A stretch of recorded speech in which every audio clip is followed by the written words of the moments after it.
Assalamualaikum warahmatullahi wabarakatuh.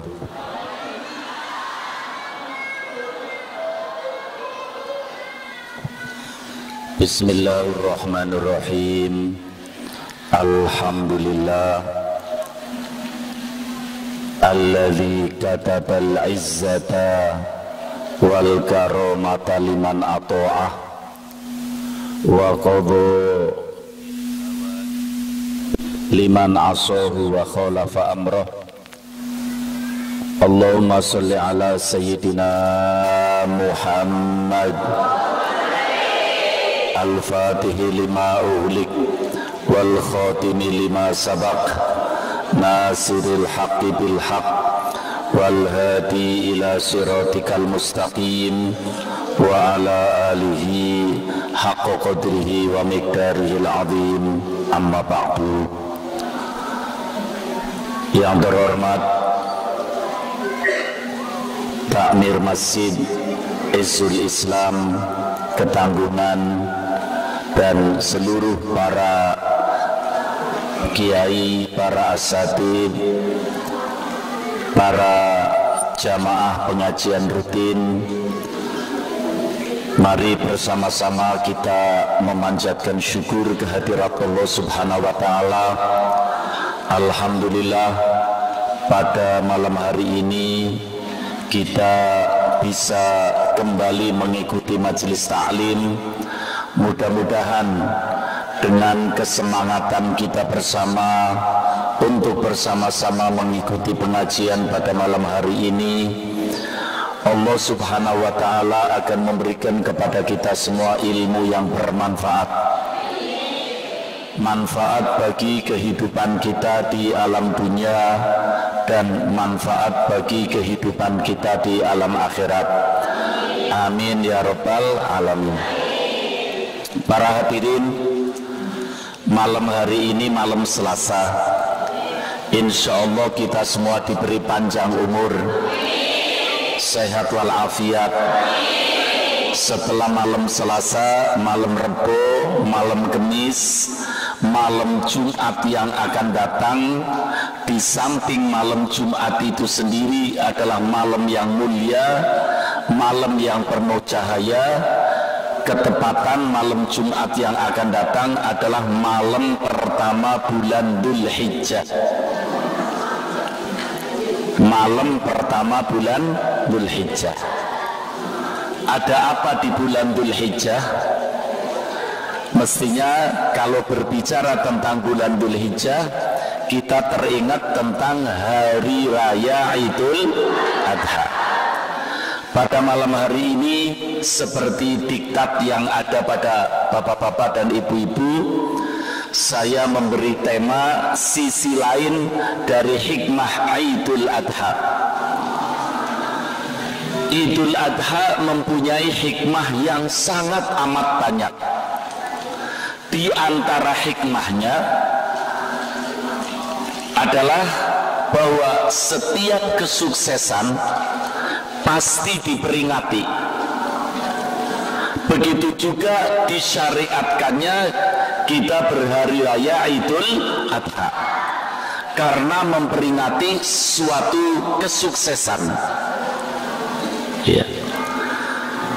Suksesnya siapa? Suksesnya seorang hamba yang sukses dapat melakukan kewajiban Allah Subhanahu wa Ta'ala.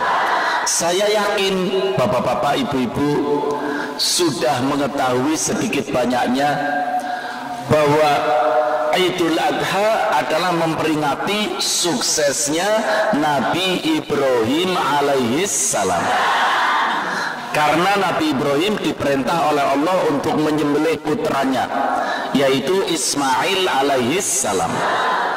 Suksesnya Nabi Ibrahim bisa menjalankan perintah Allah, walaupun itu penuh resiko, walaupun itu sangat amat berat, tapi tetap dijalankan oleh Nabi Ibrahim.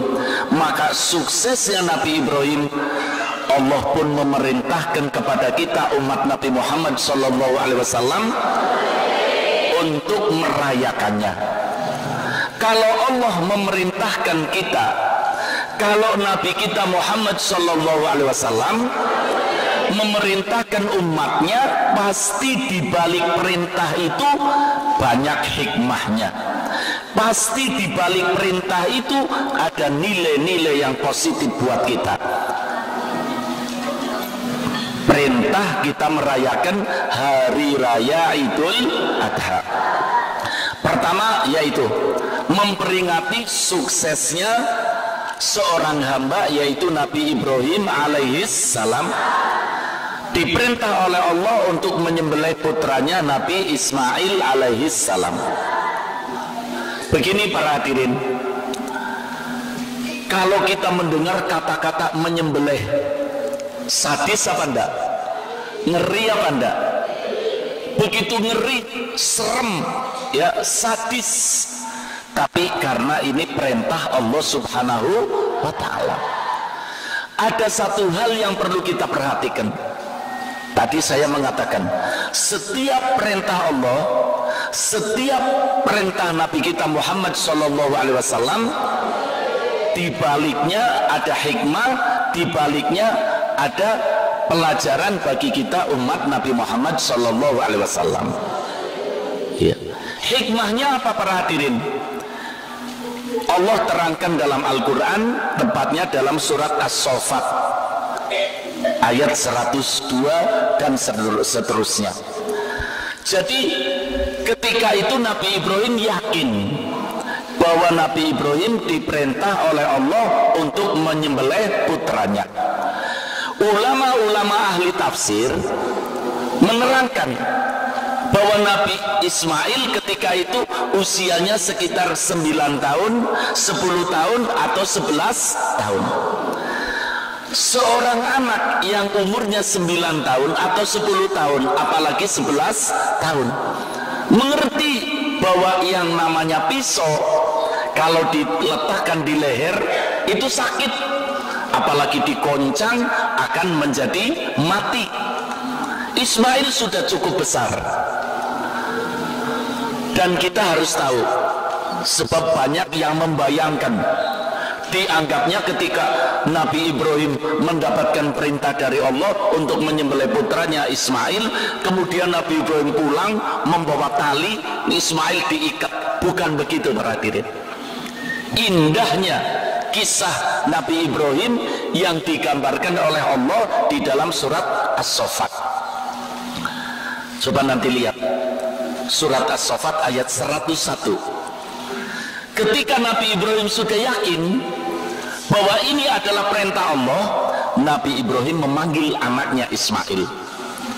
Ketika memanggil anaknya dengan kata-kata yang indah, ketika memanggil ya bunaya. Ya bunaya itu artinya wahai anakku sayang.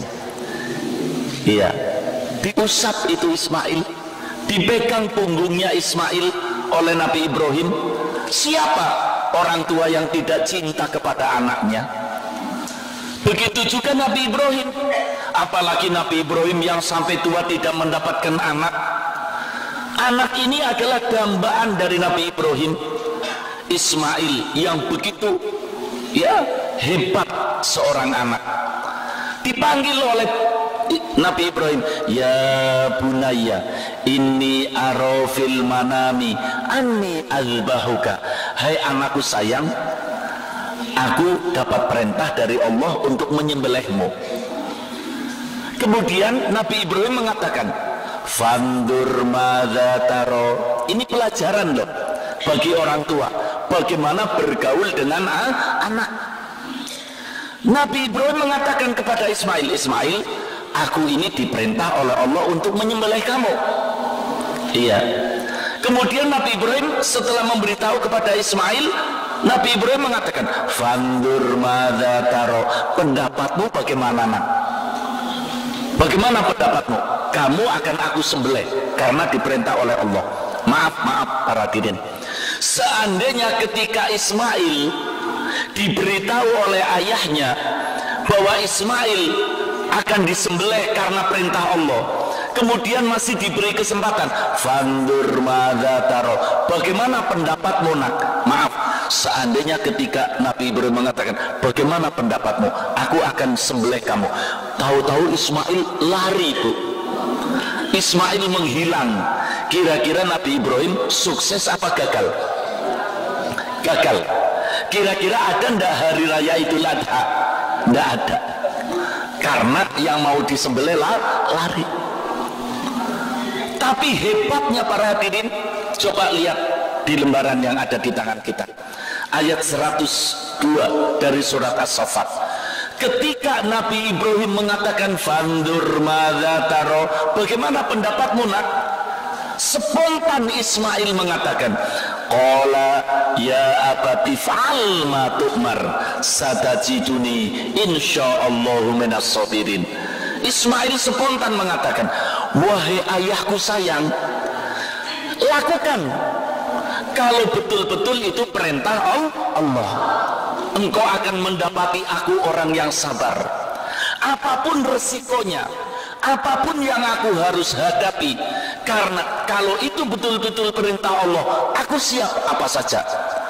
Itulah hebatnya seorang yang betul-betul beriman kepada Allah. Dan yang paling kita kagumi adalah seorang anak kecil akan dipotong lehernya, malah mempersilahkan kepada orang tuanya, lakukan Pak, aku akan sabar menghadapinya. Subhanallah. Jadi kita harus tahu, bapak-bapak, ibu-ibu, bahwa suksesnya Nabi Ibrahim melakukan perintah Allah tentang korban adalah karena taatnya Ismail. Ini peranan anak, bapak-bapak, ibu-ibu. Anak mempunyai peran, orang tua bisa melakukan perintah Allah. Anak mempunyai peran, orang tua bisa melakukan perintah Allah. Kata anaknya, silahkan, aku siap disembelih. Lakukan Pak. Subhanallah. Ini luar biasa para hadirin. Ya, jadi suksesnya Nabi Ibrahim karena taatnya Ismail. Sekarang dibalik bapak-bapak, ibu-ibu, kenapa Nabi Ismail begitu taat kepada orang tua? Kenapa Nabi Ismail begitu taat kepada orang tua? Jawabannya satu-satunya adalah itulah hasil pendidikan Nabi Ibrahim. Hasil pendidikan Nabi Ibrahim. Coba ini Allah menggambarkan kepada kita umat Nabi Muhammad SAW. Ini kan kejadian Nabi Ibrahim. Kenapa Allah kutip di dalam Al-Quran? Karena punya arti yang luar biasa. Seakan-akan Allah mengatakan kepada kita, hai umat Nabi Muhammad, lihat tuh, kalau orang tua yang peduli mendidik anak, ya, sampai anaknya begitu taat, akan membuahkan satu kesuksesan. Jadi perlu dicatat bapak-bapak, ibu-ibu, terutama remaja-remaja ini, ya, bahwa kepedulian orang tua mendidik anak dan keberhasilan anak dididik oleh orang tua akan memunculkan satu kesuksesan dalam satu keluarga. Keluarga yang sukses, keluarga yang sakinah, mawaddah, warahmah adalah keluarga yang orang tuanya peduli mendidik anak dan anaknya menjadi anak yang taat, anak yang soleh, sampai memunculkan satu kesuksesan. Ini para hadirin, ya, hikmah dibalik peristiwa korban. Betul bapak-bapak, ibu-ibu, ya, korban itu segudang hikmah kaitannya dengan masalah sodakoh. Korban itu sodakoh. Dan orang Islam yang mampu supaya melaksanakan korban. Korban itu sunnahnya Rasulullah, dan Rasulullah benci kepada umatnya yang mampu tapi datang hari raya Idul Adha tidak mau melaksanakan korban. Korban itu disunahkan bagi orang yang mampu setiap tahun, bukan seumur sekali, bukan, setiap tahun. Dan bapak-bapak, ibu-ibu yang mampu, jangan khawatir, dengan kita setiap tahun berkorban, insya Allah hidup kita semakin barokah, harta kita semakin banyak. Sebab korban itu adalah sodakoh. Di dalam riwayat Al-Imam At-Tirmidzi, Rasulullah mengatakan mana kosomalun min sodakotin bal yazdad. Tidak akan berkurang harta yang digunakan untuk sodakoh, malah bertambah. Yakin kita ya. Dan begini bapak-bapak, ibu-ibu, kita hidup kepengen terhindar dari berbagai musibah. Rasulullah mengatakan as-sodaqatu tudfi'ul bala. Sodako itu bisa menyingkirkan bencana. Pokoknya banyak sekali lah hikmahnya korban. Makanya dianjurkan kalau ya itu orang yang mampu supaya korban. Nabi pun mengancam umatku datang hari raya Idul Adha tidak mau berkorban, tidak usah mendekat kepada musolaku, kata Rasulullah. Tidak usah mendekat kepada masjidku. Itu ancaman Nabi kita Muhammad SAW. Kemudian bagi orang-orang yang tidak mampu korban, tidak usah korban, nunggu saja dikirim hasil korban. Ya, begini bapak-bapak, ibu-ibu, ada hal yang perlu diketahui. Tidak boleh orang korban sampai hutang-hutang, tidak boleh. Kalau memang tidak mampu ya tidak usah. Ada lagi sekarang direkayasa lagi, berarti ada korban arisan.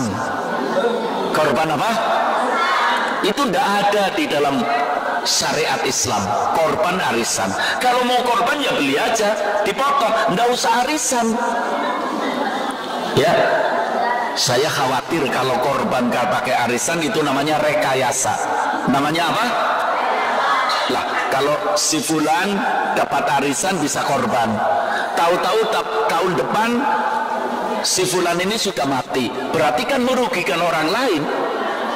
Ya, jadi tidak usah. Kalau kita tidak mampu, tidak usah korban, tidak usah arisan. Yang penting kita mari nabung. Kalau mampu kita korban.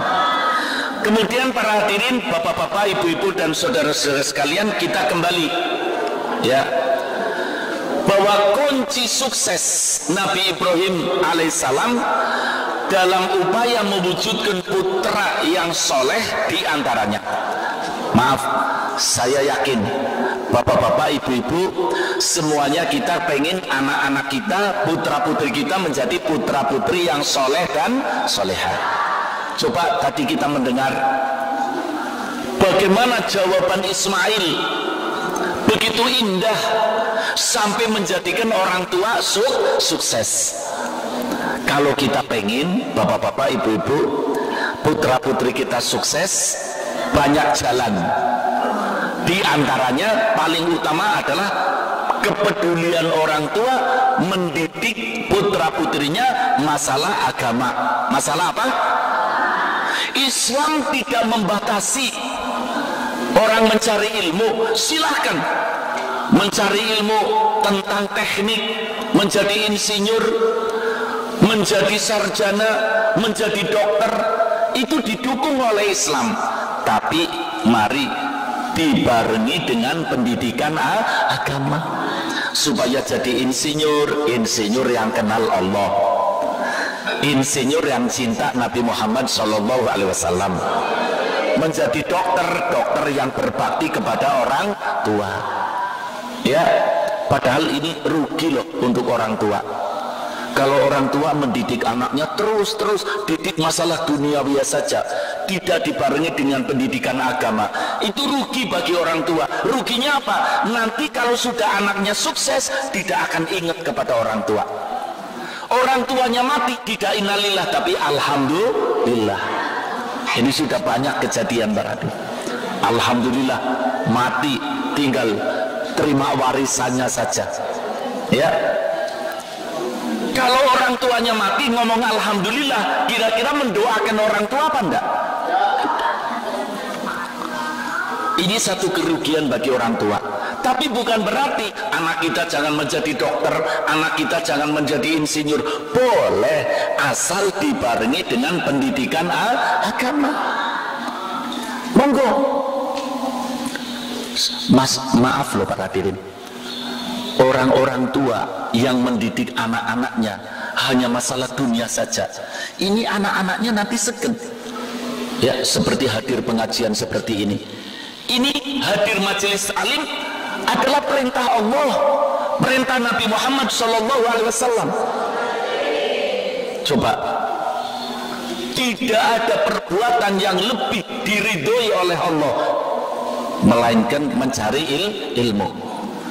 Tidak ada perbuatan yang menjadikan Rasulullah senyum adalah duduk di majelis taklim. Maaf, kalau anaknya dididik masalah duniawiya sampai menjadi insinyur, menjadi dokter, menjadi profesor, tapi dididik agama, kira-kira mau nggak duduk di masjid ini? Malah ngomongnya apa? Masa dokter ngaji, masa insinyur ngaji? Keliru apa enggak? Keliru. Bakal menyesal orang tuanya dan menyesal anaknya karena tidak dididik dengan pendidikan agama. Ini ngomong pendidikan. Kemudian ada sisi lain. Ini baik yang sudah berkeluarga atau calon-calon ini ya, pemuda dan pemudi yang akan berkeluarga. Simak ini, apa informasi Allah tentang kesuksesan Nabi Ibrahim berhasil mendidik Ismail menjadi anak yang soleh. Iya, tadi saya katakan Al-Quran itu untuk umat Nabi Muhammad, tapi Allah di dalam Al-Quran menceritakan tentang Nabi Ibrahim. Seakan-akan Allah mengatakan, hai umat Nabi Muhammad, kalau engkau ingin anaknya menjadi anak yang soleh, tirulah itu Nabi Ibrahim. Mari kita lihat para hadirin. Ya, di sini ada keterangan. Ya, poin yang kelima itu kunci sukses Nabi Ibrahim alaihissalam dalam upaya mewujudkan putra yang soleh. Diantaranya ada 3 langkah yang disebutkan oleh Allah dalam Al-Quran. 3 langkah. Baik yang sudah berkeluarga, sekali lagi saya sampaikan, atau yang akan berkeluarga, jangan sampai keluarga kita kandas, jangan sampai anak-anak kita tidak menjadi anak yang soleh dan soleha.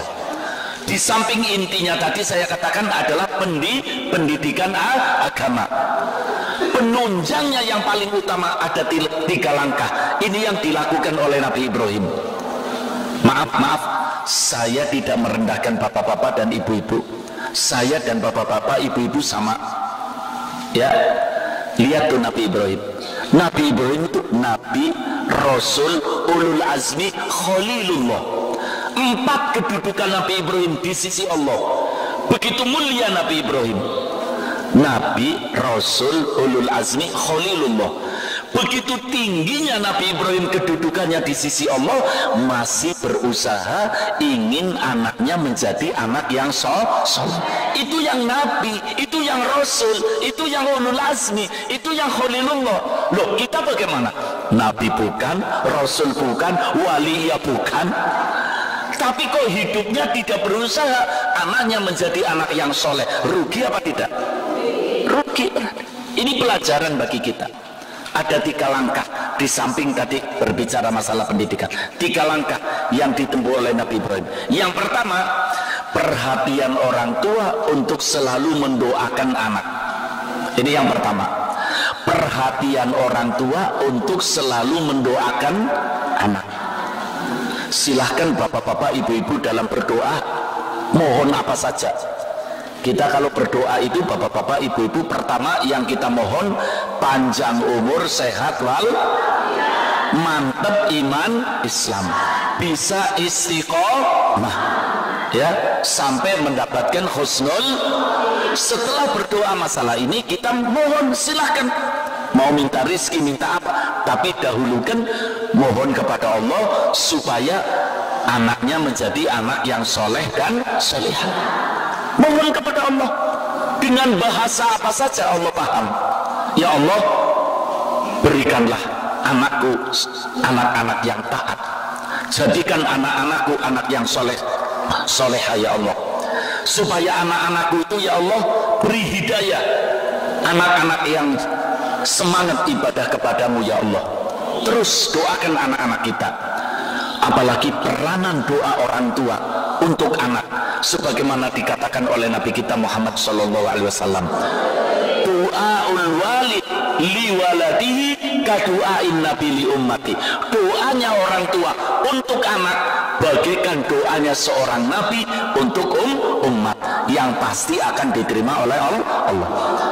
Bapak-bapak, ibu-ibu, ada satu hal yang perlu diperhatikan, yang akan terjadi dari lisan orang tua kepada anak bukan doa saja, apapun yang meluncur dari lisan orang tua kepada anak akan terjadi. Makanya orang tua hati-hati ya Bu ya, hati-hati. Saya ini ngomong di rumah Allah, di masjid, dan Allah mendengar apa yang saya sampaikan, Allah melihat apa yang saya sampaikan. Ini saya melihat sendiri bapak-bapak ibu, ada anak yang luar biasa, ya nakal, ya berani sama orang tua. Setelah diadakan penelitian, ternyata itu imbas dari lisannya seorang ibu yang tidak terkontrol. Contohnya begini Pak Bu, ini yang saya dengar sendiri ya, seorang ibu nyuruh anaknya yang kecil, umurnya baru 6-7 tahun, anaknya tidak mau. Itu ibu itu sambil melotot mengatakan, setan ini anak. Yang ngomong ibunya setan, anaknya jadi apa? Setan. Allah, ini para hadirin, ini banyak terjadi. Dan Rasulullah SAW, sallu ala Nabi,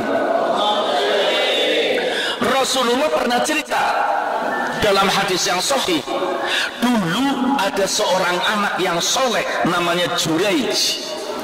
Tapi Juraij yang begitu soleh, ahli ibadah, pernah dipukuli oleh orang sekampung, babak belur, gara-gara lisannya seorang ibu. Ini kisah disampaikan oleh Rasulullah, terjadi di zaman Bani Israel. Jadi yang pertama ada 3 langkah. Yang pertama adalah perhatian orang tua untuk selalu mendoakan anak, terutama setelah sholat. Yang kedua apa? Itu masalah perhatian orang tua untuk selalu mendoakan anak. Lihat nanti bapak-bapak ibu-ibu, surat As-Saffat ayat 100. Ini doanya Nabi Ibrahim, Rabbi habli minas solihin. Nabi Ibrahim, istrinya belum hamil, berdoa terus, mohon sama Allah diberi anak yang soleh. Ini doa para ibu. Istrinya hamil, terus berdoa, anaknya lahir, terus berdoa. Yang namanya anak sampai tua pun namanya anak, harus didoakan oleh orang tua. Yang kedua, perhatian orang tua terhadap pergaulan anak. Perhatian orang tua terhadap pergaulan anak. Ini ngomong-ngomong pergaulan, menentukan. Anak menjadi anak yang baik karena pergaulan, anak menjadi anak nakal ya karena pergaulan. Pergaulan itu sangat menentukan, sangat menentukan. Coba lihat itu, Nabi Ibrahim itu pernah izin kepada Allah untuk berpindah dari negara Babilonia ke Mekah. Ketika zaman Nabi Ibrahim, negara Babilonia itu negara paling kaya di dunia. Mekah waktu itu negara yang paling miskin. Nabi Ibrahim izin kepada Allah pindah dari negara Babilonia ke negara Mekah. Lihat itu surat As-Saffat ayat 99. Wa qala inni dzahibun ila rabbi sayahdin. Nabi Ibrahim izin kepada Allah untuk pindah dari negara Babilonia ke Mekah. Alasannya apa? Alasannya karena di negara Babilonia pimpinannya saja Raja Namrud, raja yang kafir, ya, akhlaknya bobrok, di Babilonia. Isinya orang-orang munafik. Nabi Ibrahim berpikir, kalau anak saya hidup di sini, anak saya bisa bobrok. Kalau anak saya hidup di sini, anak saya bisa menjadi orang munafik. Pindah ke Mekah. Di Mekah walaupun kering kerontang, tapi penduduknya begitu hebat akhlaknya ketika itu. Nabi Ibrahim sudah tua, para hadirin. Tapi karena Ismail bergaul dengan orang-orang yang akhlaknya baik, Ismail menjadi anak yang soleh. Yang ketiga, perhatian orang tua terhadap pelaksanaan sholat anaknya. Ini yang ketiga. Ini yang dilakukan oleh Nabi Ibrahim. Jadi kita kalau kepingin anak-anak kita menjadi anak yang soleh-solehah, perhatikan masalah sholat. Bapak-bapak, ibu-ibu jangan bosan loh. Ya, jangan bosan. Merintah anaknya sholat, jangan bosan. Walaupun kadang-kadang anak ngomongnya kurang enak kepada orang tua. Pasti kalau ketemu ibu nih diperintahnya sholat. Laki-laki sholat. Nggak usah menjadi apa ya, sudahlah, itu kan anak kita, perintah sholat. Maaf, bapak-bapak, ibu-ibu secara umum, remaja kita, anak-anak kita secara umum sekarang tambah baik apa tambah nakal? Tambah nakal. Tapi kita tidak usah khawatir. Walaupun kita melihat perkembangan remaja sekarang ini tambah semakin nakal, kita tidak usah khawatir. Maksudnya apa? Kalau kepingin di tengah-tengah banyaknya remaja yang nakal, kepingin anak kita menjadi anak yang soleh, caranya adalah titipkan anak kita kepada Allah. Titipkan anak kita kepada, mungkin bapak-bapak, ibu-ibu bertanya, loh, menitipkan anak kepada Allah bagaimana? Yaitu diperintah melakukan sholat 5 waktu. Ini bukan ngomong anak saja ya Pak. Maaf bapak-bapak, ibu-ibu, kalau ngurus hidup, ngurus sendiri repot apa enggak? Repot. Tapi kalau hidup kita ada yang ngurusi, enak apa enggak? Pengen apa enggak? Titipkan badan kita kepada Allah. Bagaimana menitipkan badan kita kepada Allah? Jangan tinggal sholat 5. Dan ini jangan sekedar kita dengar ya Bu, supaya kita rasakan loh, bagaimana sih nikmatnya orang yang sholat, bagaimana sih indahnya hidup orang yang sholat, bagaimana sih lezatnya orang yang mendekatkan diri kepada Allah. Tapi dengan syarat yang sudah saya sampaikan berkali-kali. Kapan-kapan saya berbicara tentang tata cara sholat yang langsung diajarkan oleh Nabi kita Muhammad SAW. Beberapa hari yang lalu, beberapa pengajian yang lalu kita sudah berbicara masalah wudhu. Nanti kapan-kapan kita bicara masalah sholat. Begini para hadirin, ini janji Allah, ini janji Nabi kita Muhammad SAW, bahwa orang yang melakukan sholat, melakukan perintah Allah, itu hidupnya hayatan thayyibah, hidup yang indah. Ini jangan sekedar kita dengar, supaya kita merasakan keindahan hidup dengan kita melakukan ibadah, terutama sholat 5 waktu. Tapi dengan catatan, sholatnya didasari dengan ilmu, sholatnya didasari dengan khusyuk, sholatnya didasari dengan ikhlas. Itu sholat yang akan, ibadah yang akan memunculkan keindahan hidup. Jadi yang ketiga, yaitu perhatian orang tua terhadap pelaksanaan sholatnya anak. Ini dilakukan oleh Nabi Ibrahim. Lihat itu, surat Ibrahim ayat 40. Suratnya saja namanya surat Ibrahim. Dalam satu doanya Nabi Ibrahim mengatakan, Rabbi ja'alni muqimas sholat. Ya Allah, aku mohon supaya aku bisa menjadi orang yang istiqomah melakukan sholat. Nabi Ibrahim tidak memohon kepada Allah untuk dirinya saja, tapi Nabi Ibrahim mengatakan, wa min dzurriyyati, lebih penting ya Allah, supaya keturunanku, anak cucuku istiqomah melakukan sholat. Ini Nabi, para hadirin, Nabi, Rasul, Nabi Ibrahim mohon kepada Allah supaya bisa istiqomah melakukan sholat. Kapan-kapan saya akan bicara juga mengungkap rahasia di balik sholat. Insya Allah kita semua diberi panjang umur, sehat walafiat ya. Mengungkap rahasia di balik sholat, iya, insya Allah. Nah, ini para hadirin, bapak-bapak, ibu-ibu dan saudara-saudara sekalian, ya, kunci sukses yang ditempuh oleh Nabi Ibrahim alaihis salam. Di samping intinya tadi pendidikan, penunjangnya adalah 3 langkah. Bapak-bapak, ibu-ibu, saya ingin sedikit meneruskan pembicaraan masalah anak. Ternyata Allah itu banyak berbicara tentang anak di dalam Al-Quran. Bapak-bapak, ibu-ibu tahu kan, Al-Quran itu kitab Allah, Al-Quran itu suci, Al-Quran itu agung. Allah maha besar yang firman-Nya dituangkan di dalam Al-Quran. Ternyata Allah yang maha besar yang firman-Nya dituangkan di dalam Al-Quran, Al-Quran yang begitu suci, Allah berbicara tentang anak banyak. Artinya apa? Anak itu punya peranan penting di dalam kehidupan orang tua. Iya, di antaranya para hadirin, dari sekian banyak Allah memberi informasi kepada kita tentang anak. Di antaranya ada 2 hal yang perlu kita perhatikan.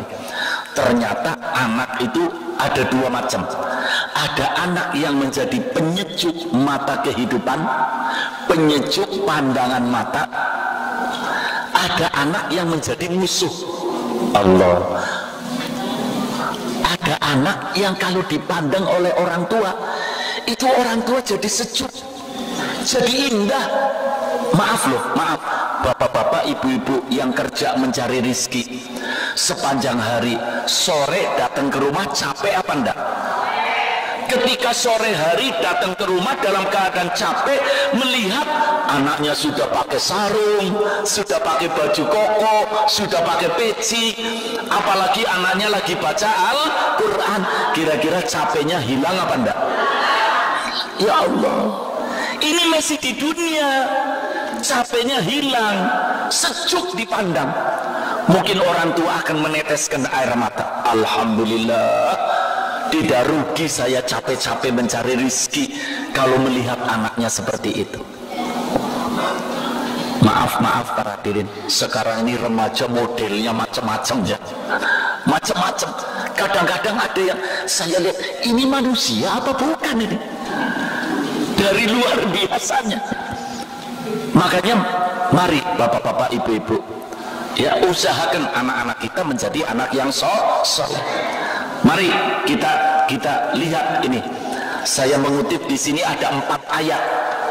Ada 4 ayat yang Allah menggambarkan tentang anak. Yang pertama, al-malu wal banuna zinatul hayati dunya. Surat Al-Kahfi ayat 46.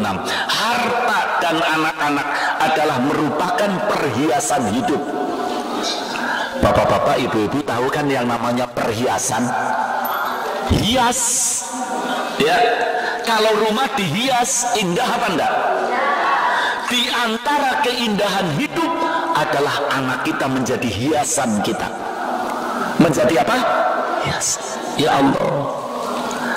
Coba Pak Bu, bapak-bapak, ibu-ibu pulang waktu asar ke rumah, tahu-tahu melihat anaknya habis sholat lagi berdoa, ya Allah, berikanlah panjang umur ayah dan ibuku. Kita mendengar seperti itu bagaimana Bu?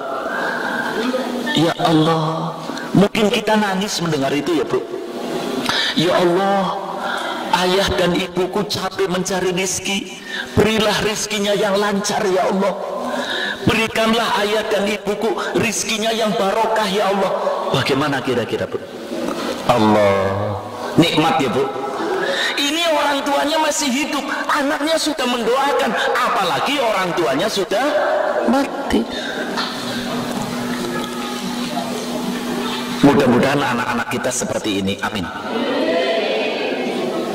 Kemudian di dalam surat Al-Furqan ayat 74, dikatakan Rabbana hablana min azwajina wa dzurriyyatina qurrata a'yun.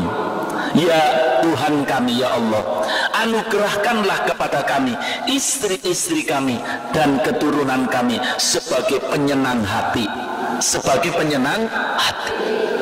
Maaf bapak-bapak, ibu-ibu, ada orang tua yang kena penyakit sakit-sakitan malah sampai lumpuh, stroke gara-gara mikiri anak. Ada enggak?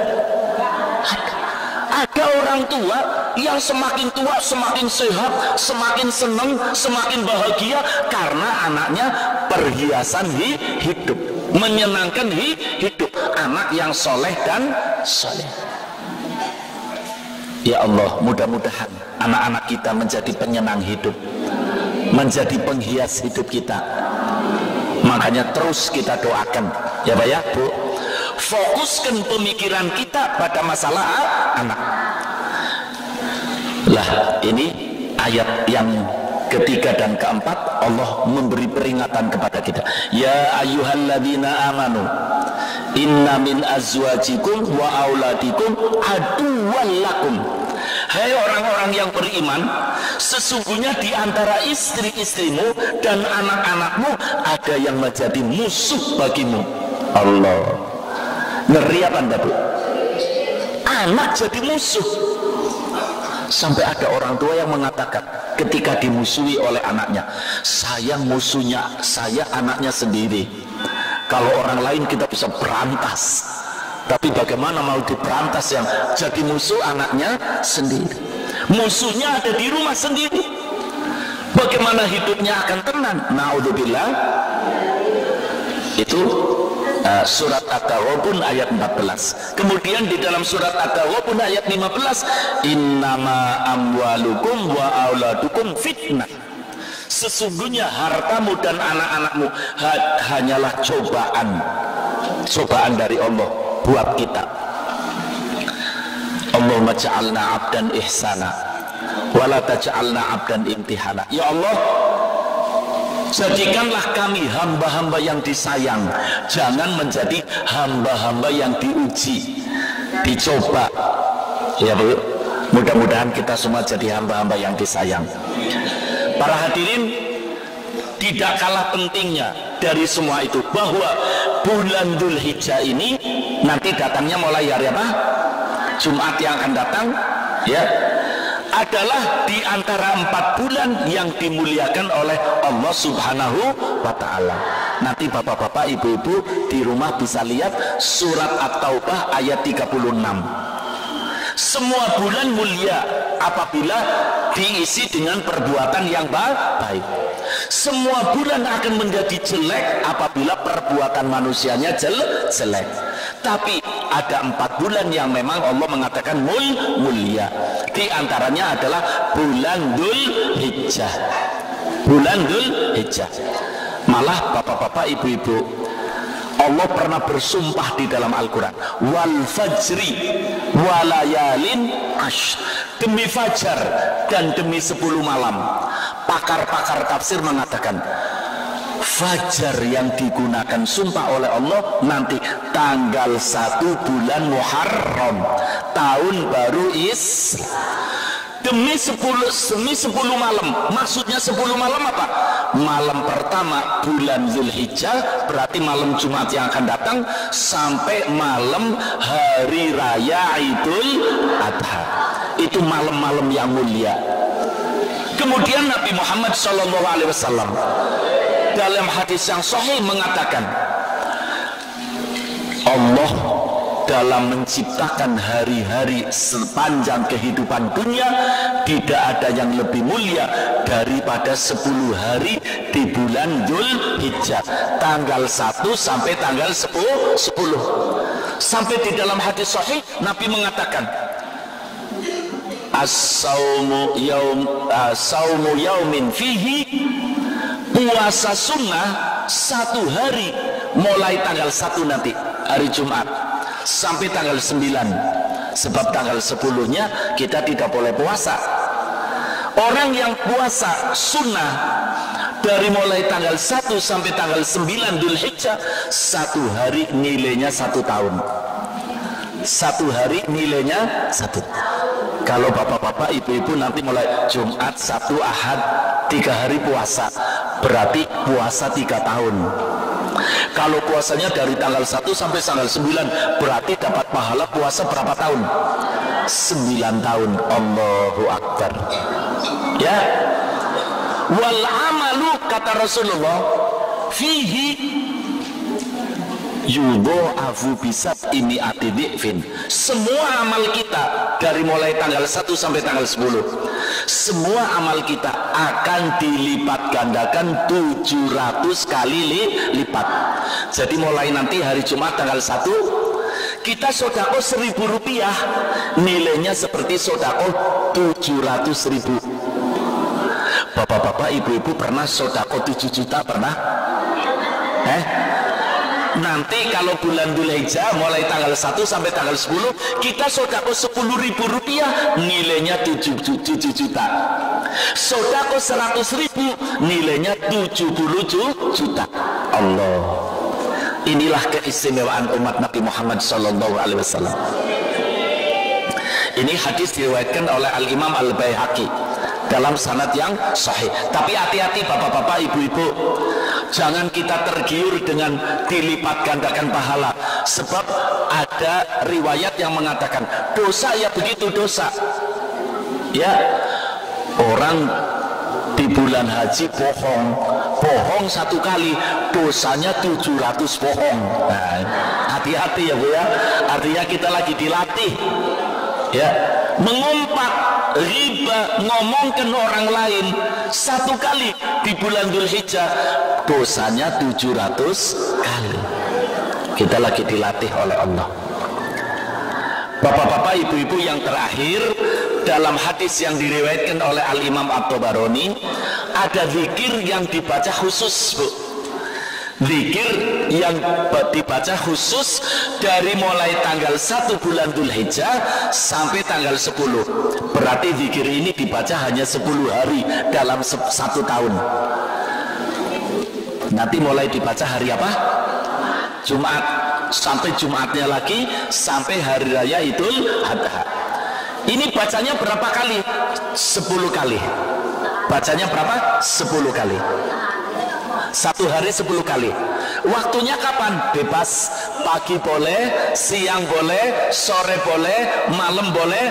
Pokoknya 1 hari 1 malam bacanya berapa? 10 kali. Ini bacaannya.